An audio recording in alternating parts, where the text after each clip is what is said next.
जो पराया धन, पराई स्त्री का हरण करता है, उसे यम के दूत पकड़ करके महारौरव नरक में ले जाते हैं। तो क्या होता है, बड़े बड़े शूल जैसे तलवारों पर उनको चलाया जाता है महाराज। लोहे के खंभों से गर्म करके उन्हें चिपका दिया जाता है। बड़ा कष्ट पाता है, हाय हाय करता है, मरना चाहता है, मर नहीं पाता है। ये सुन करके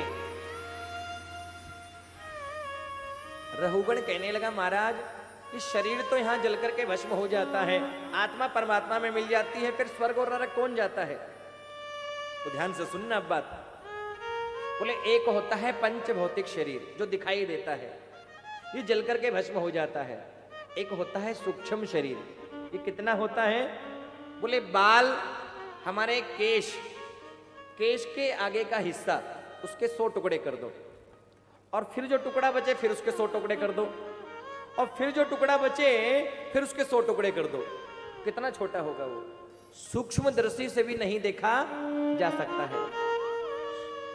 सूक्ष्म शरीर निकलता है और वही यातना को भोगता है। सुन करके रहुगण घबरा गए और बोले, महाराज कोई ऐसा गलती से कोई पाप हो जाए तो पाप से बचने के कोई कुछ तो उपाय होगा, पाप से कैसे बचा जाए? ये सुनकर के भरत जी महाराज कहने लगे, बोले भगवान का नाम सब पापों से मुक्त कर देता है। कैसा भी पाप हो भगवान का नाम लेने से दूर हो जाता है। इस सुनकर के राजा रहुगण कहने लगे, महाराज कोई पापी हुआ, कोई ऐसा पापी हुआ है जो भगवान का नाम लेने से मुक्त हो गया? बोले हाँ, ध्यान से सुनना। कि कान्य कुब्जे द्विजे कश्चित्, कि कान्य कुब्जे द्विजे कश्चित्, दासी पति अजामिल, नामना नष्ट सदाचारो, दास्या संसर्ग दूषिता। कान्यकुब्ज देश में एक ब्राह्मण रहते हैं, एक पंडित जी रहते हैं, बड़े विद्वान हैं, बड़े रूपवान हैं, बड़े धनवान हैं, एक पत्नी है। कान्यकुब्ज देश में एक ब्राह्मण रहते हैं, बड़े रूपवान, बड़े धनवान, बड़े गुणवान, लेकिन आंखों के थोड़े कमजोर। हुआ ये कि पंडित जी कहीं गए, एक बार एक वैश्या को देख लिया। वैश्या को देखा, वैश्या को देख करके जाकर के बोल दिया, देवी तुम मेरे साथ मेरे घर चलो। वैश्या ने कहा, महाराज मुझे धन चाहिए, मुझे लेकर के चलो। चलो देवी, जितना धन चाहिए दूंगा। वैश्या को लेकर के घर पे आ गए। अब वैश्या को घर पर लेकर के आए, पत्नी ने दरवाजा खोला, पंडित जी की पत्नी निकल करके आई। वैश्या कहने लगी, महाराज ये कौन है? पंडित जी कहने लगे, ये मेरी पत्नी है। तो बोल दिया, बोले यदि पत्नी यहां पर रहेगी तो मैं यहां पर नहीं रह सकती, क्या करूं? बोले या तो पत्नी को रखो या फिर मुझे रखो। बोलो राधे राधे। वैश्या ने बोल दिया, या तो पत्नी को रखो या मुझे रखो, पत्नी पत्नी रहेगी तो मैं तुम्हारे घर में नहीं रहूंगी। अब कहते हैं गोरी चमड़ी पे इतना आकृष्ट हो गए कि महाराज अपनी पत्नी को ही घर से निकाल दिया। अपनी पत्नी को घर से निकाल दिया, वैश्या को घर में रख लिया। अब तो महाराज पूरा समाज में बुरा हाल हो गया, चारों तरफ थू थू होने लगी। अरे कैसे अजामिल है महाराज, पत्नी को निकाल दिया, वैश्या को घर में रख लिया, कोई पूजा पाठ करावे ना, कोई बात ही नहीं करना चाहता। वैश्या बोलती है, धन लेकर के आओ। अब धन कहां से लावे? कहते हैं अजामिल चोरी करने लगा। पहले छोटी चोरी, फिर बड़ी चोरी। चोरी करने लगा, डाका डालने लगा, छोटी चोरी, बड़ी चोरी। पहले छोटी चोरी, फिर बड़ी चोरी, और चोरी कर कर करके महाराज ढेर लगा दिया। रोज चोरी करते हैं, रोज चोरी कर करके लाते हैं, गठरी पोटरी भल करके रख दिया ला करके। और ये तो महाराज पहले छोटी चोरी करता, फिर बड़ी चोरी करता, अब तो बड़ा डाकू बन गया, नाम हो गया अजामिल डाकू। ध्यान देना जरा, बैठता एक बार। राधे राधे। पहले छोटी चोरी, फिर बड़ी चोरी, बड़ा डाकू हो गया, नाम हो गया अजामिल। अजामिल के नाम का इतना खौफ हो गया, बच्चा यदि दूध नहीं पीता तो माँ बोलती है दूध पी ले, नहीं तो अजामिल आ जाएगा। ऐसा खौफ अजामिल के नाम का हो गया। अब देखो इस अजामिल पर कृपा कैसे हुई। एक बार 25 संत अयोध्या से वृंदावन जा रहे थे।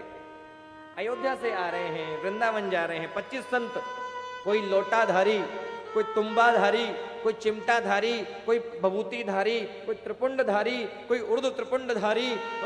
तो महाराज 25 संत जा रहे हैं। रात्रि का समय हुआ, संतों ने सोचा आज हमें इसी गांव में रुक जाना चाहिए। किसी से पूछा, भैया यहाँ पे किसी भक्त का घर है जहां हम जाकर के रुक सकें, भोजन बना सकें? अयोध्या से आए हैं, वृंदावन जा रहे हैं, सुबह चले जाएंगे, रात्रि में कोई ऐसा स्थान है जहां जाकर के हम रुक सकें? किसी भक्त का मकान जानते हो? एक दुष्ट ने सोचा, ये महाराज कुछ करते तो है नहीं, केवल सीताराम सीताराम करते डोलते हैं, और इनको आज ऐसा पता बताऊंगा इनको नानी याद आ जाएगी। हाँ महाराज, हमारे गांव में तो एक ही भगत है। कौन? अरे भक्त अजामिल। आप जाओगे अजामिल के घर पर, भजन करना, खूब आपकी सेवा होगी, खूब आपकी सेवा होगी, और महाराज भगवान ने चाहा तो आपको दक्षिणा भी मिल जाएगी। पता है ना, अजामिल तो डाकू बड़ा बड़ा बड़ा दुष्ट है, संतों को देख करके क्रोधित हो जाता है। अब संत तो भोले हैं, क्या पता किस दक्षिणा की बात कर रहा है। हाँ बेटा ठीक है। और अजामिल का घर पूछते पूछते पूछते संत महाराज आ गए। अजामिल के घर पे आकर के त्रिशूल लगाया, अलख निरंजन। अरे अजामिल, अरे भक्त अजामिल, ओ बेटा अजामिल। अजामिल नहीं आया। पत्नी जो वैश्या थी वो निकल कर के आ गई। बाबा बोलिए। अरे बेटा अजामिल को बुलाओ, भक्त अजामिल को बुलाओ। महाराज जी अयोध्या से आए हैं, वृंदावन जा रहे हैं, रात्रि के समय आपके घर पे रुकेंगे, भगवान का भोग बनाएंगे, खाएंगे, सो जाएंगे, सुबह चले जाएंगे। आज तुम्हारे घर पवित्र हो गए, आज तुम्हारे घर पर संत महाराज आए हैं। बेटा अजामिल को बुलाओ, भक्त अजामिल को बुलाओ, आज तुम्हारे घर पवित्र हो गए, आज संत आए हैं, अयोध्या से वृंदावन जा रहे हैं, रात्रि में रुकेंगे, भोजन बनाएंगे, सुबह चले जाएंगे, बुलाओ भक्त अजामिल को। वैश्या कहने लगी, बाबा अरे तुम्हें शायद किसी ने कोई गलत पता बता दिया, ये भक्त अजामिल का घर नहीं, ये डाकू अजामिल का घर है। ये डाकू और संतों को देख करके तो बड़ा क्रोधित हो जाते हैं। मैं प्रार्थना करती हूँ आप चले जाइए यहाँ से। संत कहने लगे, कोई नहीं बेटा, हम तो अगले गांव में रुक जाएंगे जाकर के, भगवान तुम्हारा भला करे। संत आगे चले, 5 मकान आगे पहुंचे थे कि वैश्या की आंखों में आंसू आ गए और सोचने लगी कि मैंने जीवन में कभी ऐसा कोई पुण्य नहीं किया, मैंने ऐसा जीवन में कभी पुण्य नहीं किया कि मेरे घर पे संत आए, मेरे घर पे गुरुजन आए। आज मेरे जन्म, कितने जन्मों के पुण्य उदय हुए हैं कि आज ये संत अयोध्या से आए हैं, वृंदावन जा रहे हैं। पता नहीं मेरे कौन से जन्म के पुण्य उदय हुए कि आज मेरे घर पे संत आए हैं और मैंने वापस भेज दिया। ये मैंने ठीक नहीं किया। दौड़ी दौड़ी गई है, बाबा बाबा बाबा बाबा, जाकर के चरणों में गिर गई। बाबा आप मेरे घर पर चलें। बेटा वो अजामिल बोले, चिंता मत करो मैं देख लूंगी, आप चलिए। पता नहीं कौन से जन्म के पुण्य उदय हुए कि आपका मेरे घर पे आना हुआ है। चलिए, संतों को लेकर के आ गई है साथ में। संत आए हैं।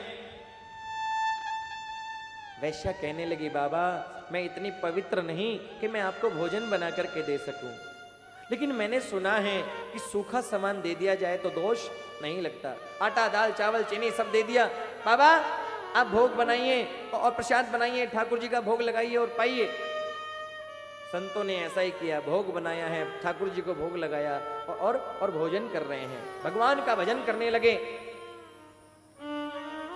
संत ने एक ग्रास भोजन का किया, संत की आंखों में आंसू आ गए और सोचने लगे, हमने इस पापी का, अजामिल का अन्न खाया है, इसकी मुक्ति का उपाय हमें कुछ बताना होगा जिससे इसका उद्धार हो जाए। एक चेला कहने लगा, गुरुजी ये ब्राह्मण है, आप इसे बोलना कि गायत्री मंत्र जप करें। गुरुजी कहने लगे, ऐसा डाकू है, पापी है, ये गायत्री मंत्र नहीं जपेगा, इसको तो कोई और उपाय बताना पड़ेगा। एक दूसरा चेला बोलने लगा, गुरुजी इसको बोलना ये सुंदरकांड पाठ करे। गुरुजी कहने लगे, नहीं करेगा सुंदरकांड, ये तो लंका कांड ही करेगा। अरे क्या मालूम सुंदरकांड करेगा, कोई ऐसा उपाय इसे बताना पड़ेगा जो सहजता में हो जावे। भोजन किया है, भजन कर रहे हैं, रात्रि के 2 समय गठरी पोटरी बांध करके अजामिल आया और जैसे ही संतों को देखा आग बबूला हो गया। अरे तुम्हारी कौन हो तुम, कहां से आए हो, और तुम्हारी हिम्मत कैसे हुई मेरे घर में घुसने की, किससे पूछ करके आए, चलो बाहर निकलो। जोर जोर से गर्जना करने लगा, चिल्लाने लगा, महाराज वैश्या निकल करके आई, क्या हुआ, शोर क्यों मचाते हो, ये कौन है, कहां से आए हैं, क्यों, किसकी आज्ञा से घर में घुस, निकलो बाहर। वैश्या ने आकर के डांट लगा दी, अरे ऐसे बोलते हैं संतों से, अयोध्या से आए थे, वृंदावन जा रहे हैं, मैं इन्हें घर में ले आई, अब और भोजन बना लिया और ठाकुर जी का भोग लगा दिया, भजन कर रहे हैं, सुबह चले जाएंगे, अब हमारा क्या चला गया, और ऐसे बोलते हैं संतों से, नेक सहूर नहीं है तुमको।